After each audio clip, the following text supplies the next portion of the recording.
तो स्वागत है सबका हमारे चैनल में जिसका नाम है डॉक्टर टेबल करता हूँ हम हेल्थ एंड मेडिकल सेक्टर में। पिछले वीडियो में हम बात किए थे ब्रेन पार्ट 12 के बारे में, जहाँ पर मैंने बताया था को हमारे ब्रेन में रहने वाला मतलब हमारे सेरिब्रम में रहने वाला इंटरनल कैप्सूल के बारे में। ठीक है, तो अगर आप लोग वो वीडियो नहीं देखे हो तो आई बटन में क्लिक करिए और जाके देख लीजिए। जो पिछला वाला वीडियो में बोलना चाहिए था ब्रेन पार्ट 11, मैंने एक्चुअली बोल दिया था ब्रेन पार्ट 10। तो ब्रेन पार्ट 10 बहुत पहले ही खत्म हो चुका है।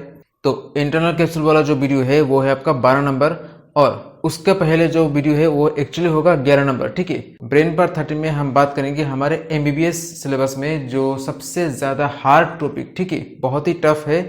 तो ये बहुत सीरियस टॉपिक है, ये है आपका बेसल गैंग्लिया। ठीक है, बेसल गैंग्लिया एक्चुअली क्या है?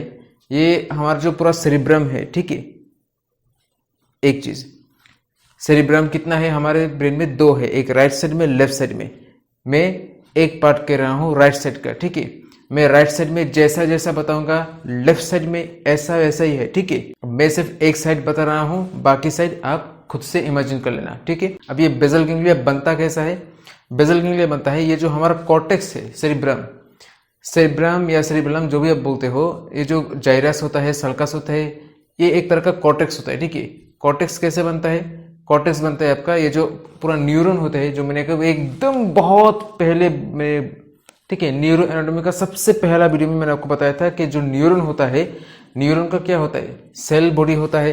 इसके सेल बॉडी के साथ साथ ऐसे उंगली जैसा तार तार तार तार होता है, जिसको एक साथ बहुत सारा प्रोजेक्शन होता है, जिसको हम कहते हैं डेंड्राइट्स। ठीक है, तो डेंड्राइट्स और सेल बॉडी मिलकर बनता है आपका कॉर्टेक्स, और ये जो लंबा वाला एक्सोन होता है, इससे बनता है आपका व्हाइट मैटर या फिर स्ट्रैटम या इंटरनल कैप्सूल, जो भी अब बनता है। बेसल गैंग्लिया भी एक तरह का ग्रे मैटर से बना हुआ है, मतलब न्यूरॉन का सेल बॉडी और डेंड्राइट से बना हुआ है। ठीक है, अब सेल बॉडी या डेंड्राइट एक तरह का ग्रे मैटर फॉर्मेशन करता है, जिसकी वजह से आपका ये बेसल गैंग्लिया बनता है। ठीक है, अब बेसल गैंग्लिया का बहुत सारे पार्ट्स आते हैं।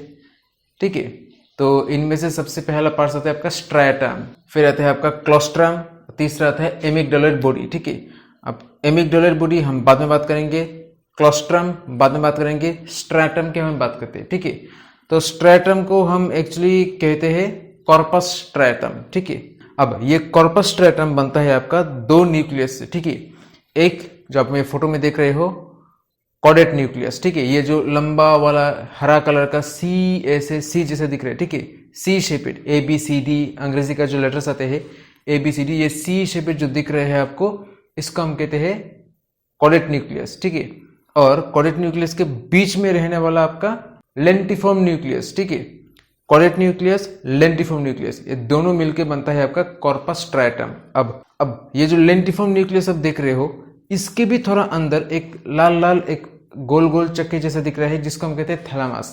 अगर मैंने सेरिब्रम को दिमाग से निकाल के, खोपड़ी से निकल के बीच, ठीक है, खोपड़ी से निकल के टेबल में रखता हूँ, टेबल में रख के बीच में से ऐसे काट देता हूँ, खचैंग काट दिया।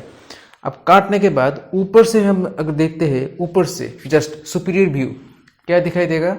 दिखाई देगा कि सामने में ये जो फोटो में आप देख रहे हो, एकदम सामने में रहता है आपका कॉडेट न्यूक्लियस, और बीच बीच में आते हैं आपका लेंटिफॉर्म न्यूक्लियस। ठीक है, कॉडेट न्यूक्लियस और लेंटिफॉर्म न्यूक्लियस के बीच में होता है आपका ये भी शेप स्ट्रक्चर। ठीक है, ए बी सी डी का जो एकदम लास्ट में था यू भी डब्ल्यू एक्स वाई जेड, भी अंग्रेजी का लेटर भी। ठीक है, ये भी जैसा स्ट्रक्चर जो आता है, इसको हम कहते हैं इंटरनल कैप्सूल, जो मैंने पिछले वीडियो में बात कर चुका हूं। ठीक है, जिस तरह के सेल बॉडी या डेंड्राइट के जरिए आपका कॉडेट न्यूक्लियस बन रहा है, ठीक इसी कॉडेट न्यूक्लियस बनने के बाद कुछ कुछ फाइबर पीछे में जाके लेंटिफॉर्म न्यूक्लियस का बाहर वाला हिस्सा बनाता है। ठीक है, लेंटिफॉर्म न्यूक्लियस का कितना पार्ट है? दो पार्ट है।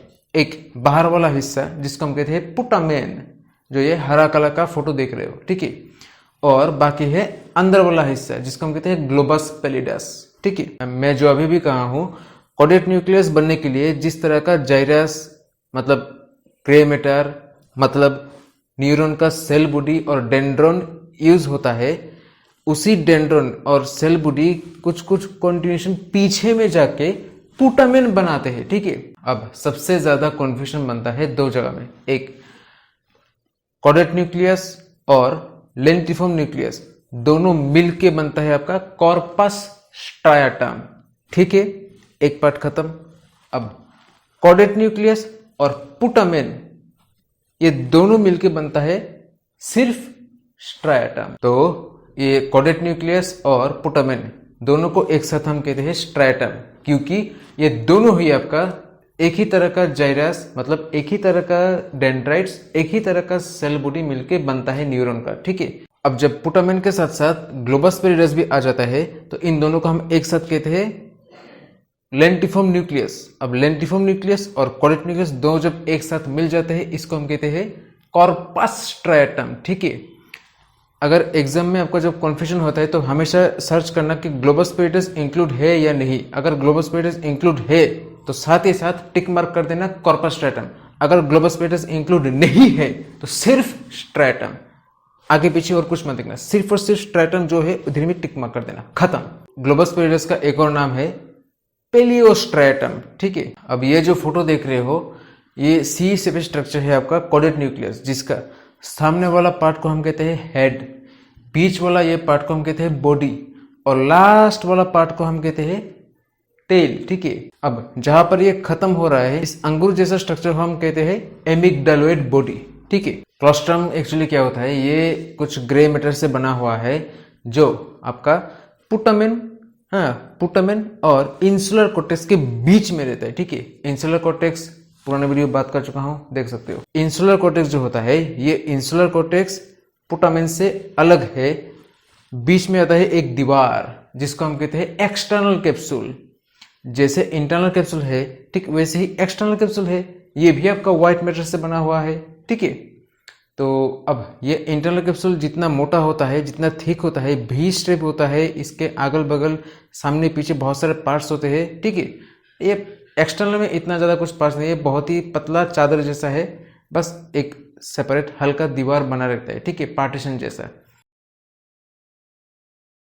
अब यही बेसल गैंग्लिया आस पड़ोस में बहुत सारे स्ट्रक्चर के साथ जुड़ा हुआ है। जैसे पहले आते हैं आपका जोना इंक्रीटा, ठीक है, दूसरा आता है आपका सब्सटेंशिया निग्रा, तीसरा आता है आपका सबथैलेमिक न्यूक्लियस, ठीक है। अब इसका काम क्या होता है, बेसल गैंग्लिया का काम बहुत सारा होता है। जैसे पहले आपका स्पीड को कंट्रोल करना, ठीक है, मैं कितना तेजी से बात कर रहा हूँ, मैं कितना तेजी से पलक झपक रहा हूँ, कितना तेजी से हाथ पैर को ऐसे कर रहा हूँ, कितना तेजी से उंगली को घुमा रहा हूँ, कितना तेजी से चल रहा हूँ, ये सब कुछ मतलब फास्ट, स्लो, कितना धीमा करना पड़ता है, मैं कितना धीरे बात कर सकता हूँ, ठीक है, कैसे ये हो सकता है, स्लो मोशन, ठीक है।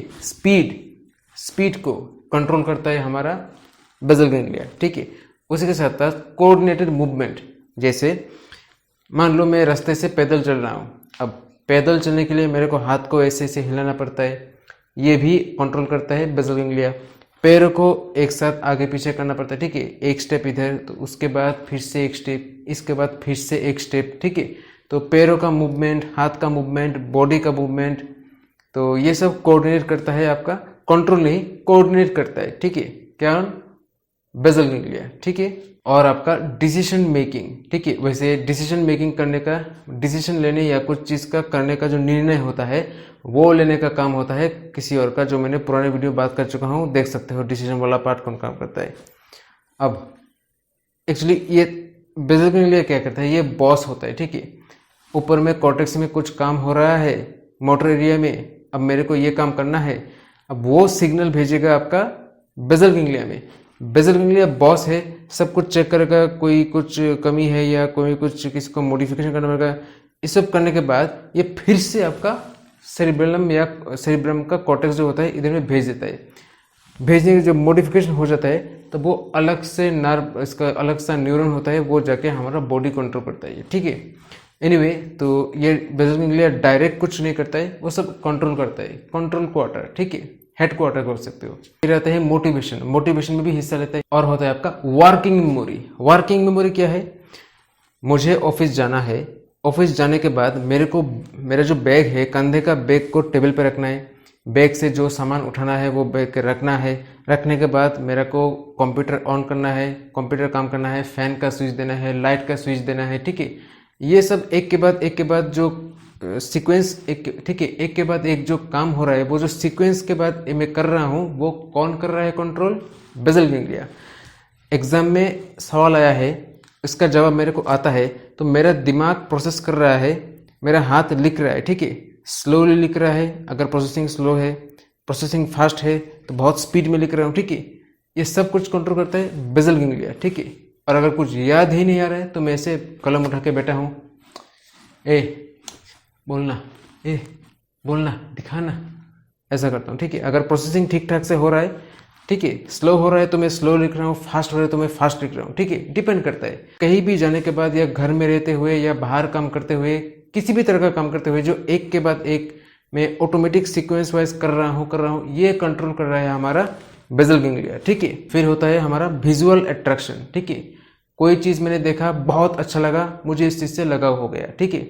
या कोई बहुत अच्छा सिनेरियो देख लिया, या फिर बहुत अच्छी लड़की देख लिया, अब लड़कियों के लिए बहुत अच्छा लड़का देख लिया, तो ये जो पहले नज़र में या जो विजुअल अट्रैक्शन होता है, इस चीज़ को भी कंट्रोल करता है बेजल गैंग्लिया। समझ में आ रहा है, ठीक है। तो ये है आपका आज का बेजल गैंग्लिया पार्ट 1। इस सब कुछ मैं आपका इंट्रोडक्शन दे चुका हूँ।